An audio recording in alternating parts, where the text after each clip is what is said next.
And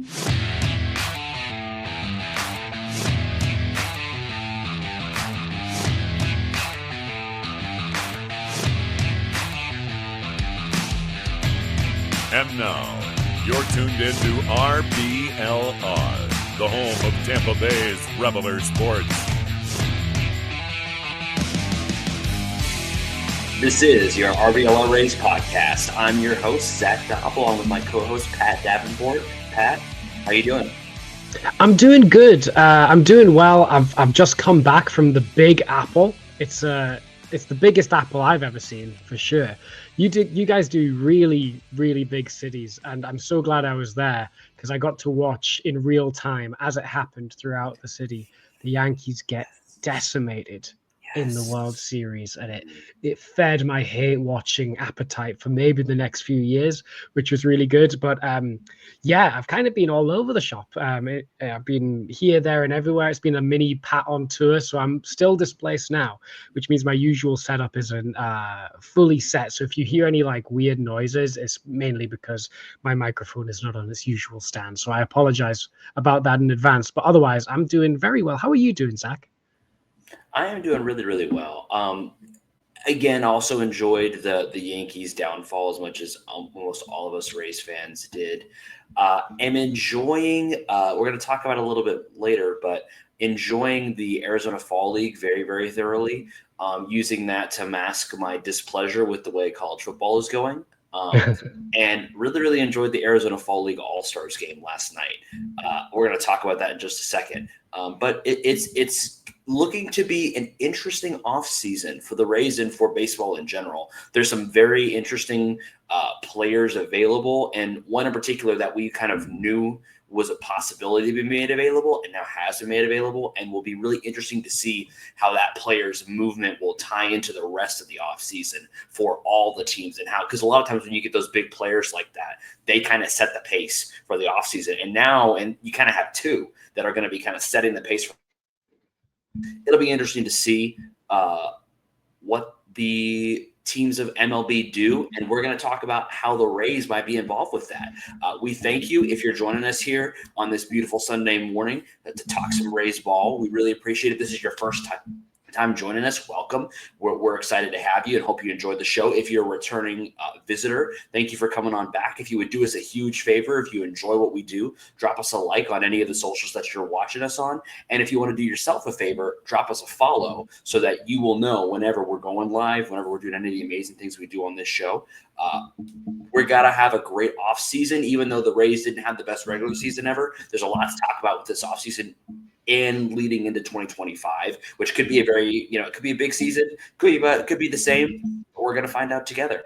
To get things started today, though, I want to talk a little bit about my favorite sports thing that's going on right now, because of my underperformance in the other aspects of sports, mostly American football, that are happening right now. And that is the Arizona Fall League. And if you missed it, the Arizona Fall League put out their all-star roster and had their all-star game last night.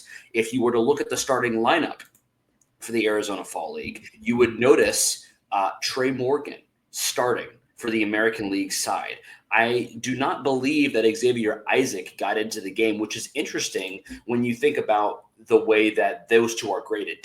Were you surprised based on the way that Xavier Isaac is talked about and Trey Morgan has been talked about, to see Morgan into that game and not Xavier Isaac? A little, but I think I'm just getting the numbers up now. A 286 average, 3 home runs, 5 ribbies for Isaac, which is a very good performance, but a 347 average, just the 1 home run, 15 ribbies for Trey Morgan. So I guess they just valued the the main thing I think is that was it Jack Caglione had the first base. He did have the first base spot for the AL. Mm-hmm.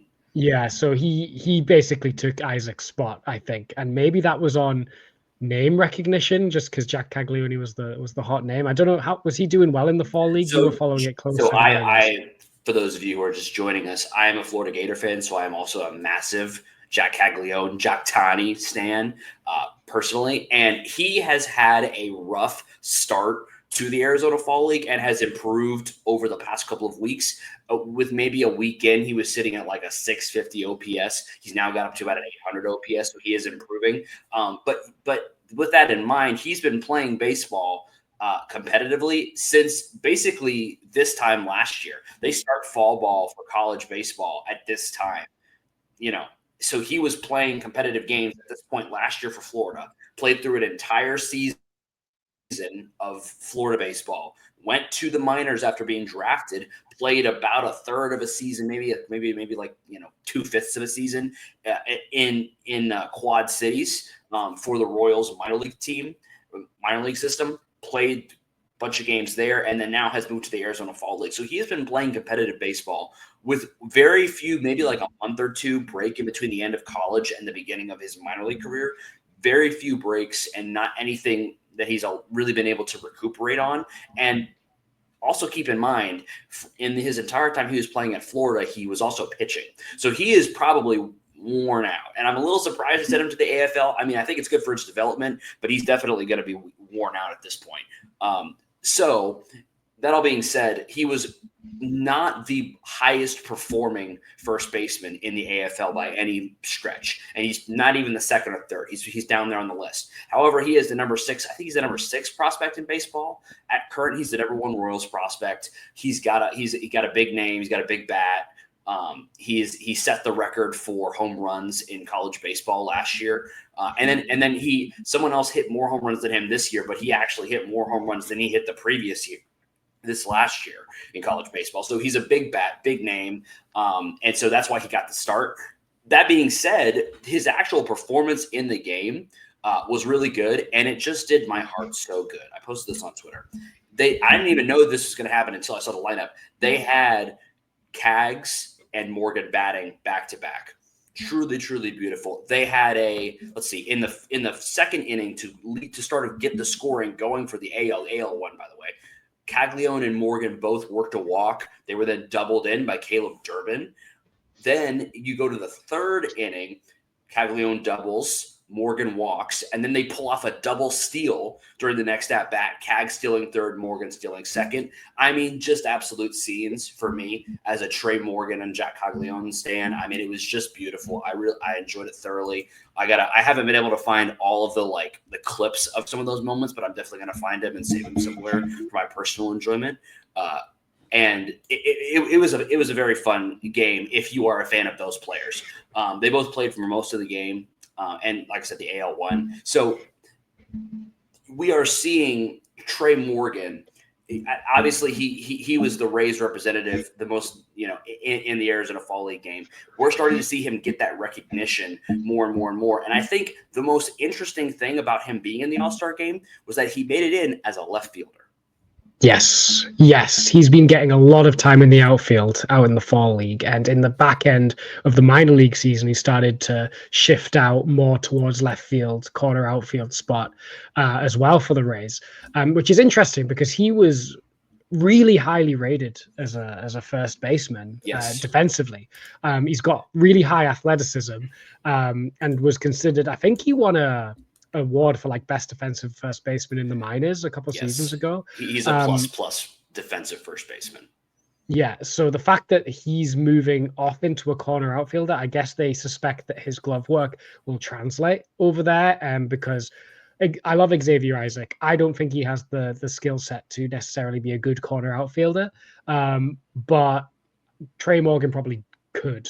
So I think that's what happened. I think it's a case of Trey Morgan's a better first baseman fielder than Isaac, but it's more of a case that Morgan's way more likely to be able to handle another position than Isaac is. So in order to fit them both on the same minor league level and get them both at bats, one of them's got to move. You don't want either of them to DH if you can help it. Yeah.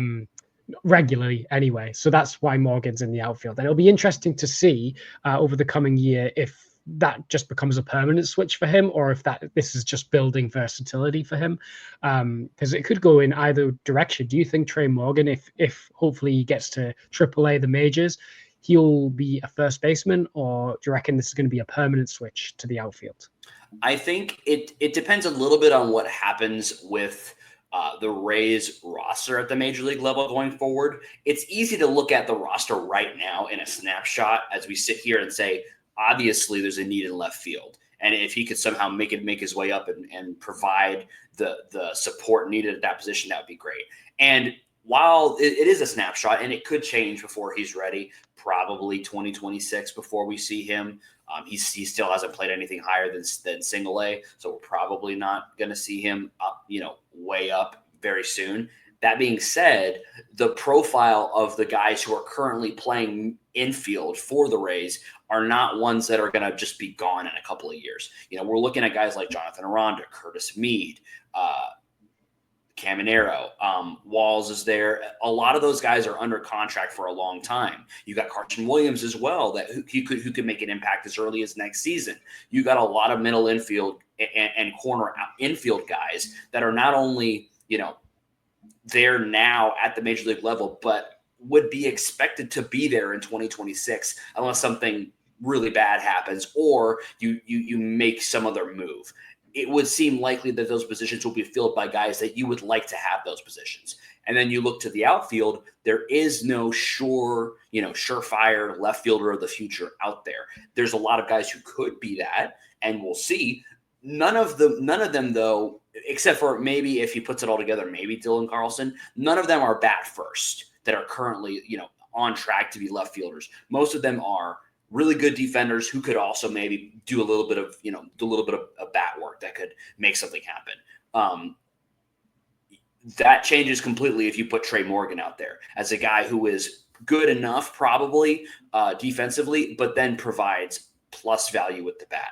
I think that is the vision that the Rays have right now. It makes a lot of sense to me. I think having him be able to play the outfield gives him incredible positional versatility because he can still go back and play first whenever he's needed to. And obviously he could DH if they needed to fit him in somehow into a lineup. But I would say that this is going to be a permanent change for him. And we'll see what happens. We'll be watching this very closely as we, of the guys we're watching in the minors, Trey Morgan is one we're going to be watching very, very closely. And we'll be watching those where he's starting in the field all those games. Yeah, I also think it depends on Xavier Isaac's development as well, because people have, Isaac has a really good power tool.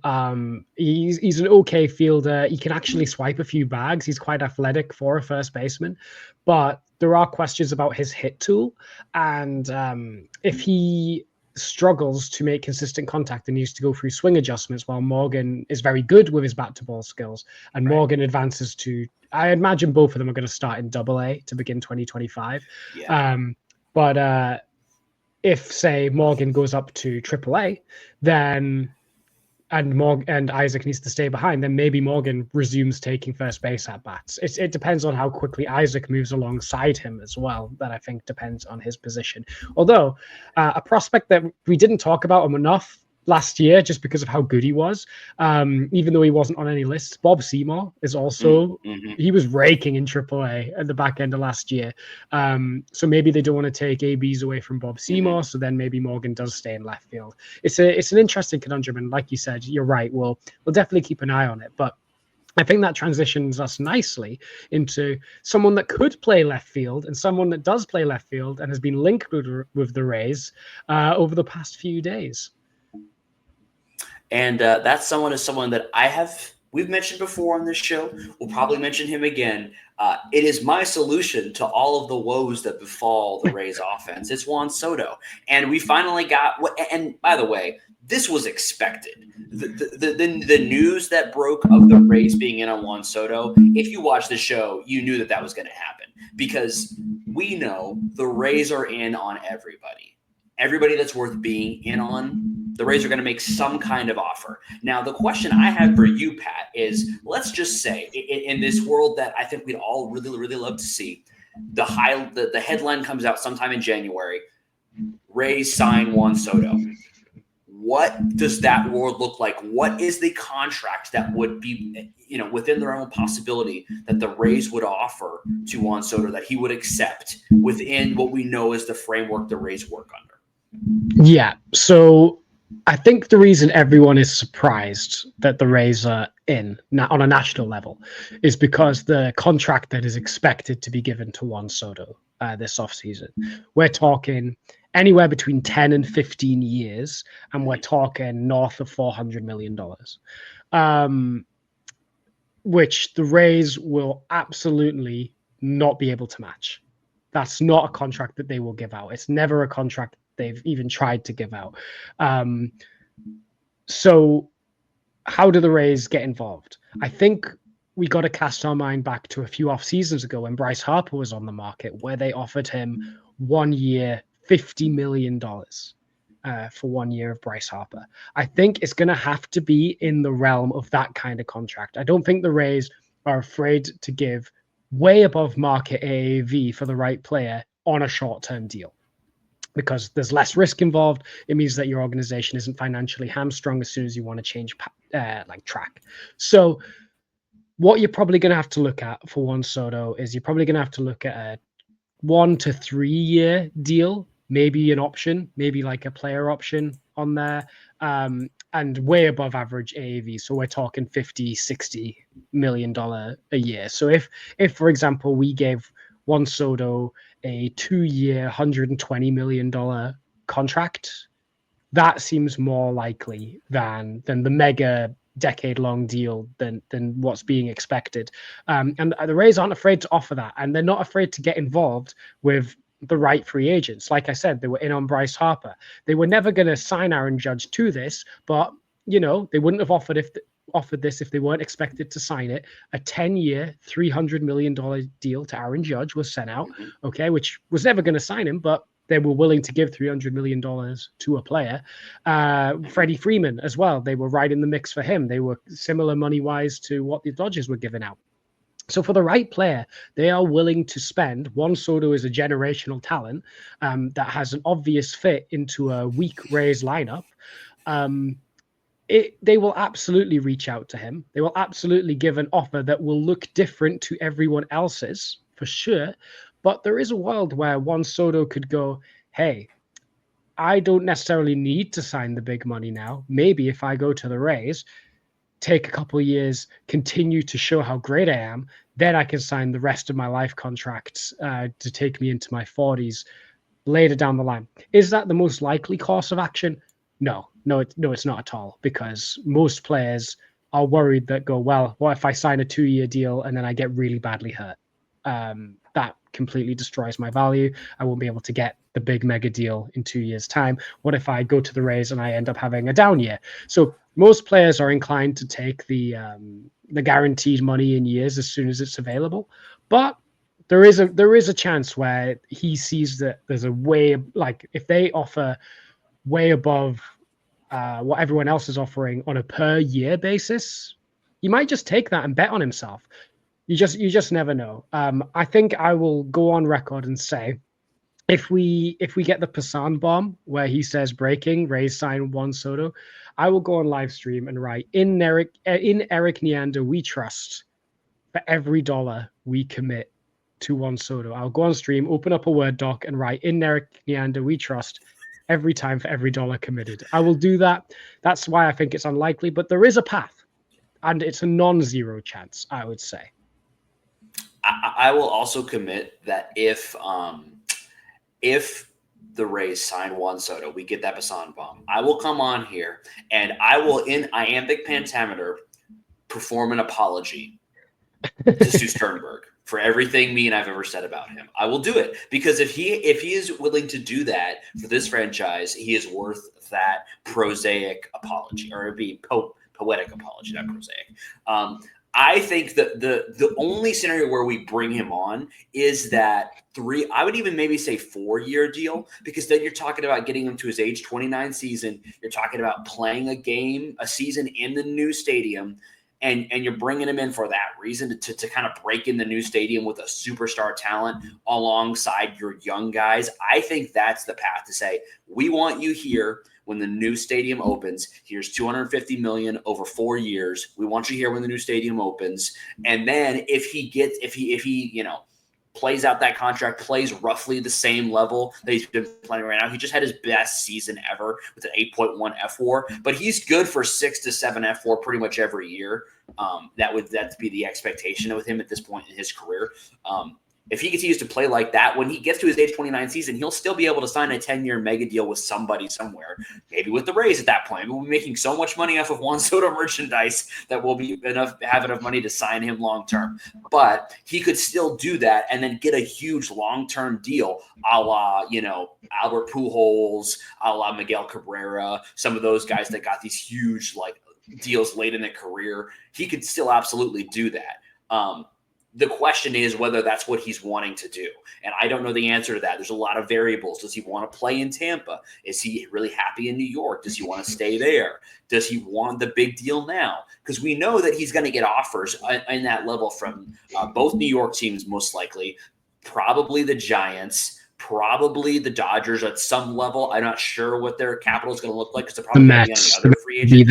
Yeah, the Mets, the Yankees, the Giants, the Dodgers are all going to make big long-term offers for him. Probably a few other teams, but those are the ones that I think are going to be really competitive for him. So the question will really be, does he want to get that big deal for less AAV and just say, here I am, this is where I'm going to be now. Probably get a no trade clause in there or something and say, this is where I'm going to be. Or does he want to say, let me just really over earn? Because as valuable as he is, he's not worth $70 million a year if we're just talking about pure value. If we roughly say a win above replacement on Fangraphs is worth about $7 million, that's kind of what we've amalgamized from other contracts out there.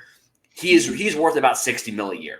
But if we give him 70 over 4 and say, hey, we want you here, we want you to be a part of opening up our new stadium, yes, we're overpaying him, but I do think he'd be worth, I think he's worth the money anyway because of the value he would bring to the young players, the lineup protection he'd give guys like Caminero, Aranda, Meade, etc.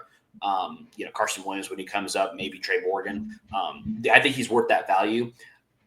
The question is that what he wants, or does he want the long-term deal now? And the only person who knows that is Juan Soto. So what we will see. I do not expect any kind of resolution on this from him signing until probably January or February.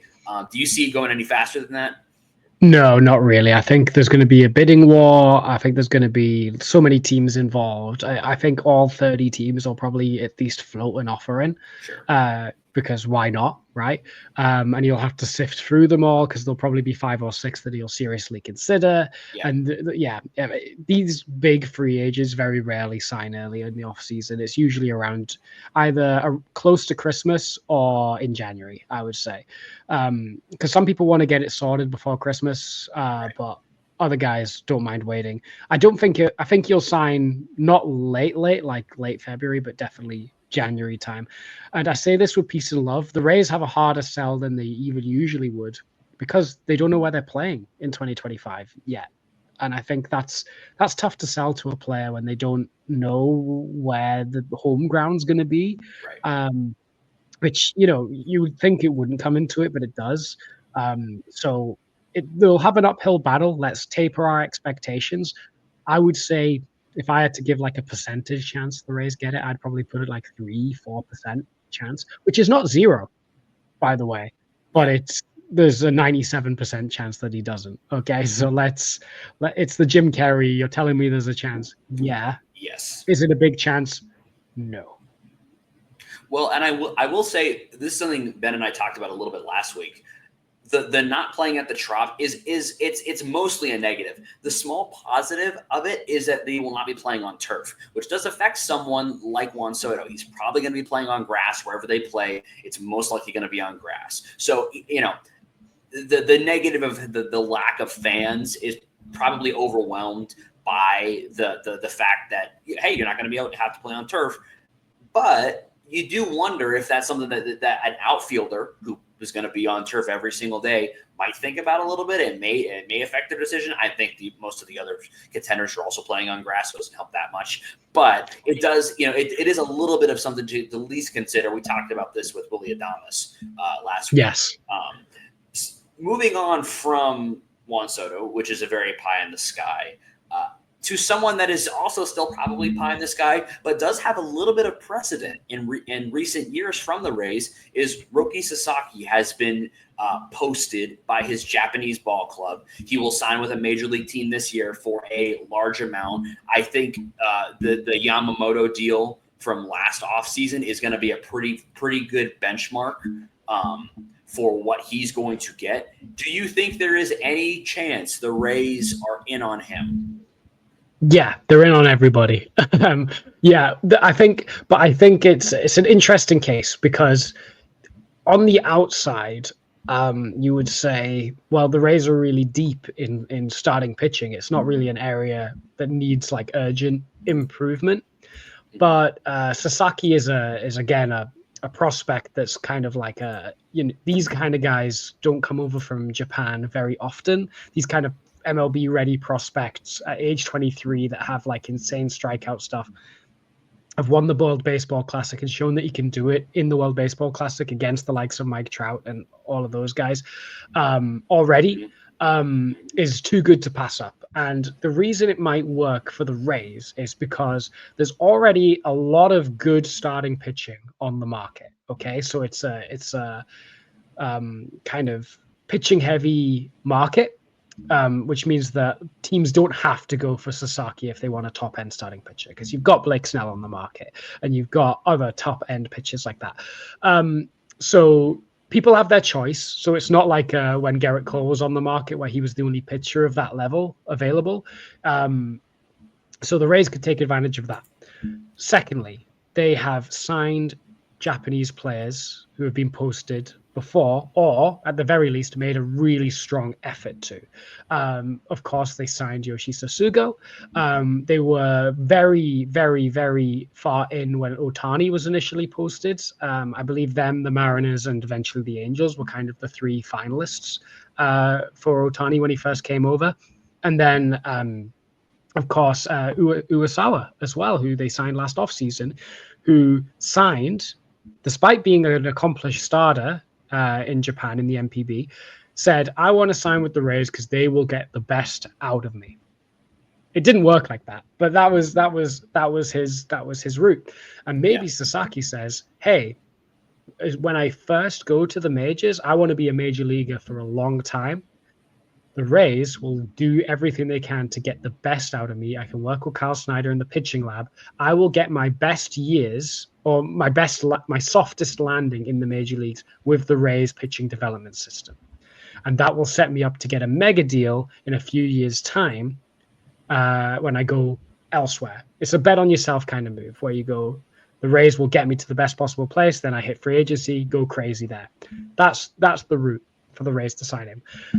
Again, it's probably not going to be our priority signing because the Rays are deep in starting pitching. But then if they sign an extra starting pitcher, that gives them more flexibility to trade starting pitchers for needs on the batting side, which is a more likely route that the Rays are going to go on to sign starters via trade instead of by free agency. So, and it never hurts to have pitching depth. So there is a way that the Rays could sign Sasaki. I think, again, it's tentative. I think, again, it's probably like a 5% chance that they do it. But again, I wouldn't be surprised if you hear that the Rays are in on him, and I wouldn't think it's impossible that they sign him. What do you feel about Sasaki?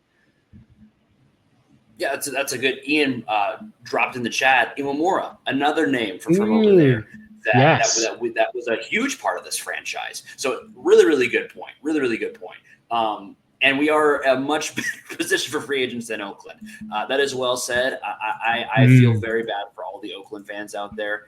I can't even imagine being an Oakland fan watching free agency happen and just knowing it's passing me by completely. At least the Rays pretend to be in on some of these guys. The interesting thing about Sasaki to me is there's a lot of things that are interesting to me about him. But when we compare him to Yamamoto, because it's almost too easy to make that comparison, right?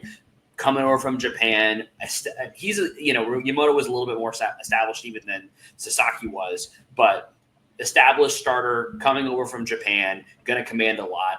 Yamamoto ended up getting 12 years, $325 million. That being said, he was 25 when he came over. I believe it was 25. Make sure I'm right. Yes. Yes, he came over in his age 25 season. Sasaki is coming over in his age 23 season. So he is coming over a little bit sooner. So again, like you mentioned, we're talking about what is the scenario in which the Rays could sign him. Are the Rays likely going to sign him to a 10-year, $300 million-ish, maybe $250 million-ish contract? Probably not. But could they say, hey, come to Tampa, same kind of pitch. Come to Tampa, help us break in our new stadium. We'll get you, in a fantastic place to move forward as an established starter in Major League Baseball. Here's 4 years, $200 million or something. Something like that. It's probably a little high. Maybe 4 years, 180 or 175. Come to Tampa, work with Kyle Snyder and our staff here. We're gonna treat you with kid gloves because that's how they treat their starters. We're not gonna overwork you. You're gonna have a lot of gas left in your tank when you finish this deal to go get your 10-year mega deal from the Astros or whoever. Right? That's the pitch. Come here for a couple of years and then be ready to go sign your mega deal, your 10-year, 12-year, $300 million deal. That'll keep you fed for the rest of your life. And again, when you think about the difference in what the value of WAR and the value of a player is now compared to what it might be in the future, the value is always increasing for players. So I think that's something to really consider as you on these shorter deals is, hey, your value right now, even if you're the same level of player, in 4 years, your value may be even higher because of the way that the rest of the league is going and the way that the rest of the league values players.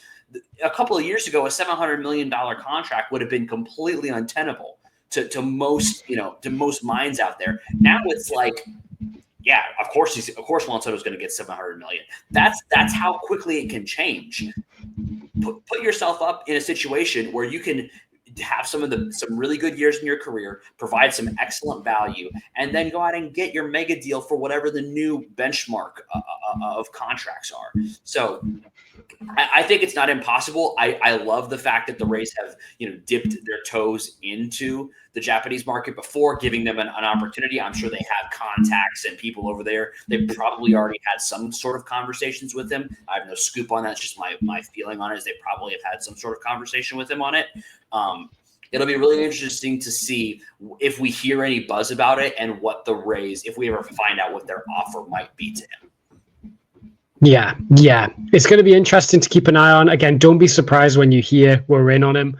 And you never know. You just never know with the Rays. The moment you think they're not going to do something is the moment they do something. So it's going to be an interesting one. And I think this offseason in general is kind of wide open in terms of what they could do to reshape the team. They've kind of left themselves with so many options, no players apart from Caminero really, I think, are untouchable. And even Caminero, I think, for the right price, but I don't think that right price will come along. Everyone's on the table. I don't think anybody's really a lock in any position apart from the rotation and bullpen. Yeah. On the position player side, I don't think there's anybody that's they have to be playing here. So it's gonna be interesting how it all shakes out, I think. And speaking of, there's been a couple of fringe roster moves that happened as I guess we prepare for setting the 40-man and getting Rule 5 protection up. Did you see that finally Rene Pinto's gone to pastures anew? He got claimed by the Orioles off waivers. Justin Sterner also got claimed by the A's, and then Joel Kuhnel left as a free agent as well, with the 3 that left the 40-man the other day to make room for Shane McClanahan and Jacob Wagspack, which leaves one current roster spot open. I think there's one spot on the 40-man. So yeah, and unfortunately, I believe that roster spot is taken by he who shall not be named, or it will be soon, because they will have to add him back at some point until he gets retaken back off. Is that a thing? I've heard that they don't need to add him back. I thought he was restricted list. I've heard it both ways. I'm not 100% on that. Maybe we'll find out before the next pod. I've heard it both ways, where they're going to need to add him back onto the roster, or because he's on restricted list, they won't.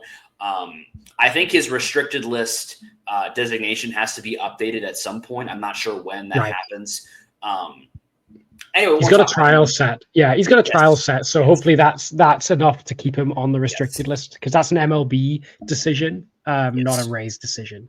So I feel like MLB should obviously just keep him on the restricted list while the investigation continues to ongo and the criminal proceedings continue to ongo. Seems like an obvious choice, but you never know. It's a bit of an unprecedented procedure. Yeah, unfortunately, it was. I think we will forever wonder the curious misadventures of Renee Pinto.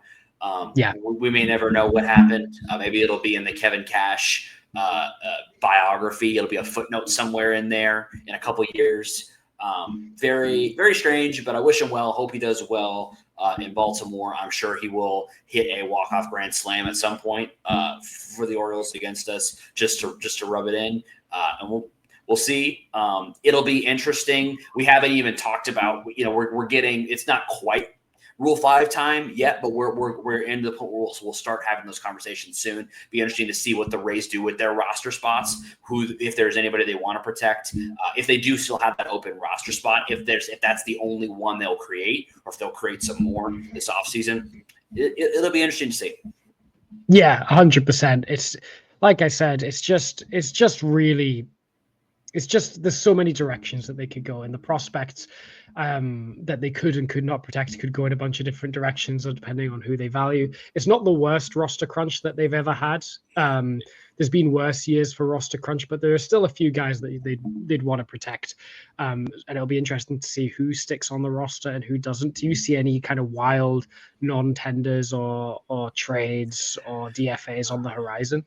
The only one I've seen some people theorize that maybe we could see Siri get non-tendered. I think that's not going to happen. But I have seen that floated around on social media and in an article here or there. I don't think there's anybody that, if you're on the roster right now, you're providing value. I don't think there's anybody that they're just carrying to carry at the moment. That being said, the Rays valuation of players is the Rays valuation of players, and we don't know what their valuation stands on all of the guys on the roster right now. So is it possible we could see something crazy? It's possible, because we never know with the Rays, but I don't expect anything, and I don't expect anything crazy. Yeah, I could see some guys I could see maybe Basabe, maybe Cole Salsa, maybe Dylan Carlson get kicked off the roster in some way, but apart from that, I don't think there's anyone that's we're not going to see a decision trading Luke Raley from last off season, or something comparable to that. Maybe Richard Lovelady. It'll be interesting to see if he sticks around. But there's I doubt there's going to be an earth-shattering move, except maybe Yandy Diaz. Yeah, that's the one, and I think, and that's probably a podcast for another day when we start doing player reviews, which will start happening soon. The conversation of will Yandy Diaz be on the roster to begin opening day is one we need to have. And it'll be interesting to see how the Rays, if we start hearing anything as we get into kind of trade and signing season, if there's any noise on him, be interesting to see. But there's a lot of off season left to see what the Rays are going to do there. Yeah, 100%. Is there anything else in the land of the Rays that you want to talk about? Or I guess it's a bit depressing to hear that the Rays deal the stadium deal isn't as much of a done deal as we initially thought, because it got delayed, and now there's a bit of movement on the council, which means that there's a couple of people that might vote against the final vote. That's a tiring headline to hear. I don't know what you feel about that. It is a tiring headline to hear. You know what's not a tiring headline to hear?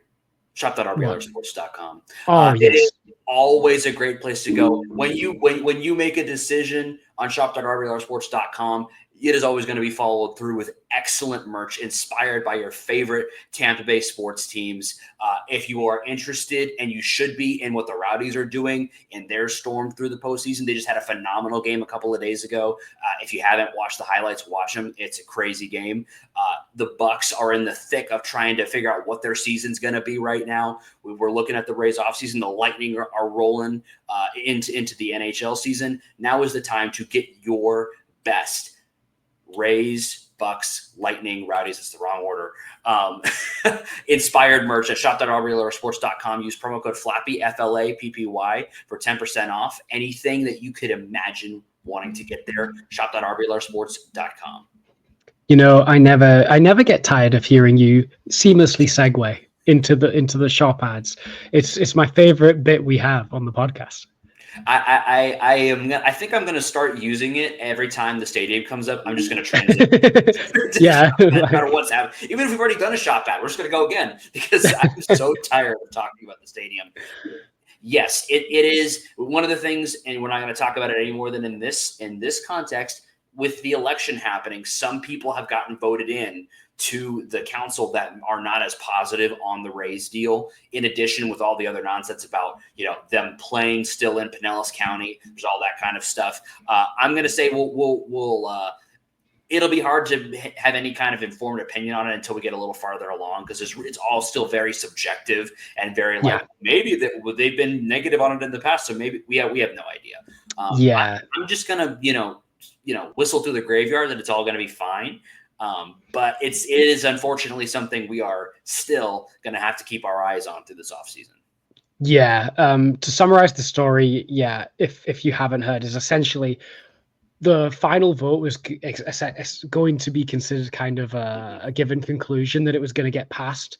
And the vote was going to take place before the hurricane, but then the hurricane happened, delayed all the proceedings. And now the vote got delayed till after the election. And because of the election, the council changed. And like Zach said, we got new people on the council that are stadium skeptics, I guess is the way to put it. And now the vote is not a slam dunk, and now it's kind of a bit more up in the air. It could still go through. It absolutely still could go through, but it's no longer like a given conclusion. So unfortunately, it's just something that we've now got to keep our eyes on again. And I guess we'll talk about it when that actually comes up. Yeah. And hopefully whenever we talk about that will be the last time we talk about the stadium until it opens in 2028. That's going to be my hope and prayer, because I detest few things more than this stadium conversation that we've had for the last several off seasons. It's been such a weight on the team, and I will be glad when one way or the other it is finally over. Yeah. So watch this space. We'll have to see. But one thing you're also going to see all throughout the offseason is the RBLR Rays podcast. Thank you for joining us and for being here through this episode. If this was your first episode, do us a huge favor and drop a like if you enjoyed it. If you really enjoyed it and you want to know when the next episode's coming out, do us a huge favor and drop us a follow on whatever social media or video viewing platform you prefer to use. I hear we are also on Blue Sky now. We're all over the place. If you want to know when we're going to be putting out the next great piece of Rays content, that is where you're going to want to be following us on all those socials, so you know when we'll be here. We're going to be here off season. Play reviews are going to come fast and furious. We're going to have conversations around the free agency as it goes on. We're going to talk about Rule 5. We're going to talk about it all. It's going to be a crazy off season. And for now, Rays up. Raise up.